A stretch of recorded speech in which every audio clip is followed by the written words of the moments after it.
wanted to come on here tonight, and it's winter time, and a lot of people have been suffering with different flu bugs and different problems. And I wanted to just share a simple recipe with you that is a lemon immunity boosting tea. And there are so many wonderful properties in these few ingredients. So you may want to grab a piece of paper and a pen and jot them down. It's just very simple. People have been extremely with the H3N1 flu or N2 flu, and they just are really having trouble breathing. They're having trouble getting well.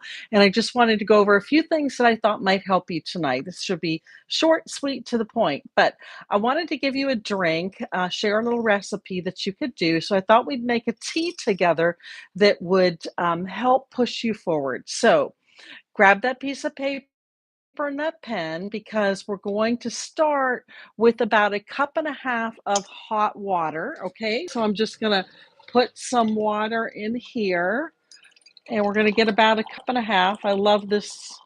Probably my favorite gift from my husband a few Christmases ago was this hot water machine, because I am a tea snob, as you might be able to see a little bit behind me. But we're going to start with our hot water. And this is going to have ginger in it. So about a cup and a half of hot water. We're going to put in ginger. We're going to grate about 3/4 of a teaspoon of ginger. And we're going to some cinnamon into our cup of hot water. And we're going to take advantage of the immune boosting properties of ginger, cinnamon, lemon, and honey. That's kind of what's going into our tea tonight, okay? So that's pretty simple. I like to keep ginger in my freezer if somebody has joint pain or if somebody has a sore throat and they need something soothing or stomach ache. It's easy and simple. You don't have to run to the store to go get ginger. You can just grab it out of the freezer, break off a piece. I was noticing tonight some of mine starting to get a little bit dried out, so I need to get a few new pieces and stick that in there. So about 3/4 of a teaspoon of ginger. So we're going to put this right into our hot water. We're going to let this start to steep. All right. And these things are going to settle to the bottom. I mean, you can peel it if you want to, or you can then strain it at the end. I do have a little strainer, which I can use. So that's not a big deal. We're going to let that steep, and then we're going to also put in about 3/4 of a teaspoon of cinnamon. So you can grab your cinnamon if you want to make this along with me. I'm going to put that into our hot water. All right. And we're just going to stir this in. Now, there are different varieties contain a compound called coumarin, which if you take it in large amounts, it like more than a teaspoon a day, it can actually affect your blood clotting.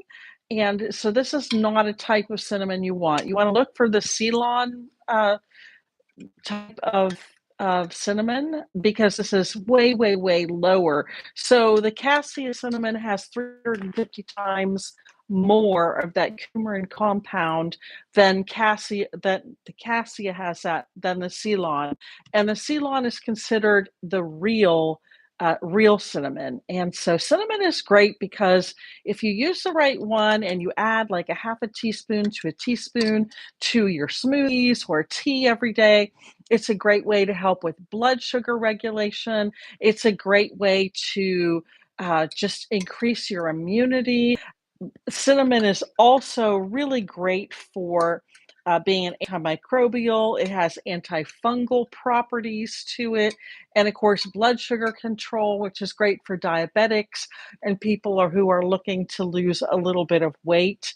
And so there are people that have added this, and over a period of time, helps to regulate their weight loss. So it's one of those things you can regularly put in. Just again, look for that Ceylon variety when you are looking in the grocery store, okay? The other thing, ginger is fantastic because it has so many natural immunity boosting, antimicrobial, antifungal properties. It's going to increase something called thermogenesis, which actually increases your body temperature, and that helps you to burn more calories. And so ginger helps you regulate your blood sugar, which is pretty cool. It helps to curb appetite, aids in your digestion, and of course, it is also a great anti-inflammatory. Uh, it's good also for anybody who's got respiratory infections. So with flu season, if you're coughing, if you're congested, if you're just having an ache in your chest or a sore throat, getting that ginger tea, or you're having nausea, I mean, ginger is just a great go-to natural remedy to keep in your freezer and have in your kitchen. You can use some ginger powder. If you're going to use ginger powder, if you don't have the actual ginger root to use, you're going to use about three about a quarter a teaspoon to a half a teaspoon of ginger. So the ground ginger.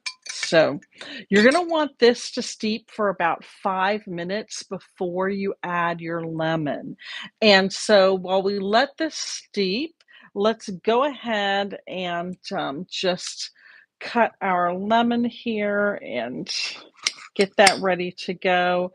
I just use a little handheld lemon reamer. I honestly don't care if I have seeds at the bottom of my lemon water when I'm making it, or if I really am not in the mood, or I see a lemon that has a lot of seeds in it, then I might, you know, pick them out with a knife before I get started, or use a bigger cup and get one of those reamers where, you put it down over the top and it collects the seeds. But I'm just not super picky about that. Now, if you're really not wanting a whole lemon in there, you could just do a half a lemon. This one is kind of small. It's not the biggest lemon in the world. I'm going to use the entire lemon.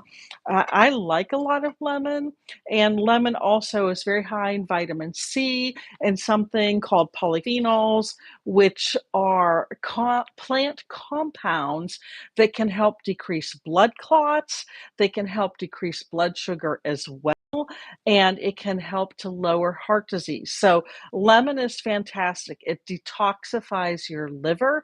It's a wonderful way to start your morning, and you can have this even in the evening. And it is because it enhances fat metabolism, it has been shown over time that if you take lemon in water, like just warm water, regular tap water, a glass in the morning and a glass before your dinner, that it has been shown to reduce your weight by 2 to 9 pounds over a 3 week period of time. So that's something that can be really cool. And if you're wanting to shed a few pounds, that's a great way to help, and help your liver as well. So there are a lot of people that have fatty liver disease or non-alcoholic fatty liver disease, and they don't know what to do. Lemon is a great way to help to bring that down. And something that we wouldn't be putting in this, but something else you could drink would be beet juice powder, or throw a half a beet into your carrot juice when you're juicing it. That will also help to flush fat from the liver. So those are things that are really, really great. So this has been steeping a little while here. Let's go ahead and ream our juice into our glass of water. I mean, our, our cup of tea here. It's been cold out, and so it's kind of weird because once you live in the South, it can be like it's 71 degrees in my house, but I'm still feel cold because it's been cold outside, but not nearly as cold as the North. I know. So All right, so we're going to get all of our juice in here. Our liver's already thanking us. All right. And please, please, please do not buy that stuff from the grocery store that's already been pasteurized. It is not the same thing. It is, the enzymes are killed, they're dead, they're gone. Don't buy it. It does not work the same. You want real lemon juice. And that sour taste also helps to stimulate bile from your gallbladder. And it just, everything works together to just get things going and to help with your digestion. So, our last ingredient that we're going to put into this is going to be some honey. Now, you can use some raw honey. I like also to use manuka honey. And so the manuka honey is great just because it's only grown on trees that are in the New Zealand and Australia area. It contains a special compound that is abbreviated MGO. The higher the number, the more of that special compound that is in there. And the compound is called methyl glyoxal. And this is something that is very healing to our bodies. You can put it on a wound. Hospitals use it to help dry out infection. If you have a staph infection in a wound and you cannot get it to heal, you can take a little manuka honey and you can put it on the wound, cover it with a bandage. It will pull out the bacteria and kill that staph infection. So it is really, really spectacular. So we're going to put about, I'm not quite wanting a tablespoon of honey. I don't want it that sweet, but I'm probably going to put in a good teaspoon here. All right, this is a little spoon. And if you're not, I mean, honey is spectacular because it helps to heal a sore throat. It has also its own natural immune boosters. It's antimicrobial and antibacterial. As I've told you, they use it in infections. It soothes the sore throat. And, you know, the cool thing about honey is it's been mentioned in the Bible between 55 and 60 times, depending on the version of the Bible that you're reading. And it's mentioned in Proverbs 16:24. We all know kind words are sweet as honey. I love that. And it's used to just talk about God's promises, his provision and blessing. Honey is used in reference to abundance and fertility, wisdom, truth, and sweetness of God's word, joy and strength. And I think all of those things are just spectacular. And so this is just a great way that you can drink this several times a day when you're just feeling rough, or if you can get it at the very beginning, you know, that first moment when you say, you know, I wonder if I'm starting to get whatever, like we all have that inkling moment. That's when it's best to go and grab those things that are natural antimicrobials, and that will really help in getting rid of what you've got going on. Now, if you don't have honey or you don't want to add honey, you could use something like some liquid monk fruit drops. This is by Lecanto. I like these because they don't have erythritol in them, the liquid. You can also get the Duralife monk fruit extract. I put this in my tea. This is a 100% pure, no erythritol powder, and an eighth of a teaspoon, and there's a little scoop in here, is equivalent to 1 teaspoon of sugar. And so this is what I put in my tea every day because I have at least 2 cups of tea a day, sometimes more. And so, like I said, I'm a little bit of a tea snob. I love my herbal teas, especially dandelion with the vanilla. Uh, I love the cup of cake teas that taste like carrot cake, and the rooibos teas. I know I'm kind of weird that way, but and then I use a little organic half and half in there. So that's one of the things I like to have in the morning. But your health drink is something like this. So I'm going to go over the ingredients again if you want to jot them down. It's approximately 1.5 cups of hot water, about 3 3/4 of a teaspoon of ginger, fresh ginger, about 3/4 of a teaspoon of the Ceylon cinnamon, and then we're gonna put in about the juice of a lemon and a anywhere from a teaspoon to a tablespoon of honey. It depends on you, whether you're diabetic. If you're diabetic, I'd probably use a little bit less, and just see how it affects your blood sugar. If it does, and you don't wanna go that route, use the monk fruit instead. I don't use erythritol or xylitol because they are made from corn.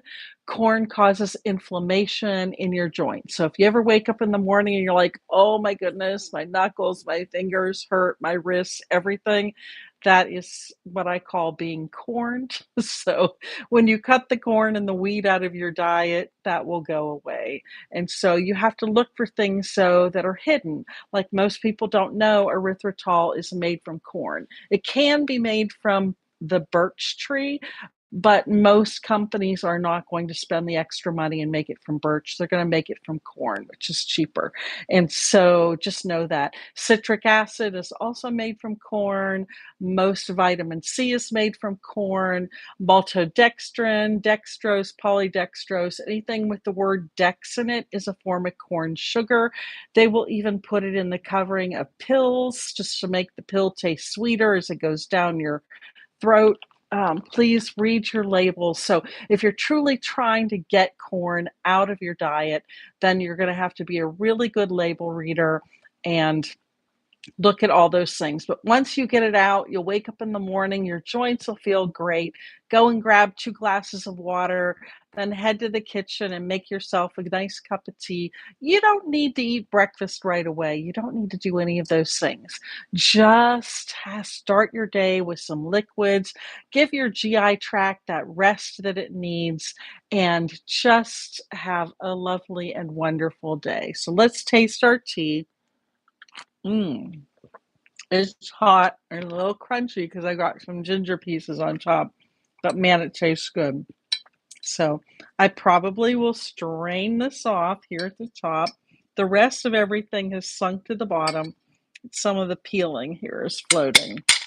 So, but it's very tasty. Mm, that is so good and so good for you. So you all stay healthy, stay well, stop eating sugar. Sugar lowers your immune system. And 6 teaspoons, well, 12 teaspoons lower your white blood count from fighting. You've got a 14-to-1 ratio, 14 white cells to 1 bad guy before you eat sugar. If you have a can of soda which has 12 teaspoons of sugar, 6 of those little mini candy bars will have 12 teaspoons of sugar.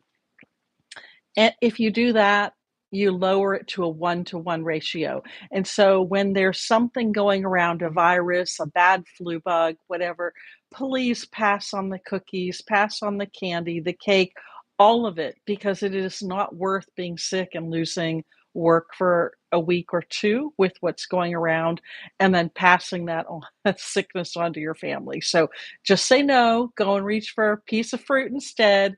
Your body will thank you. And if you know that eating sugar lowers your immune system, that's half the battle. Just go and get fruit instead. Half this instead. I guess that's the end. Good thing I was at the end. So I guess I will say goodbye. My camera fell out of my holder. So you guys have a lovely rest of your day and God bless. Bye bye.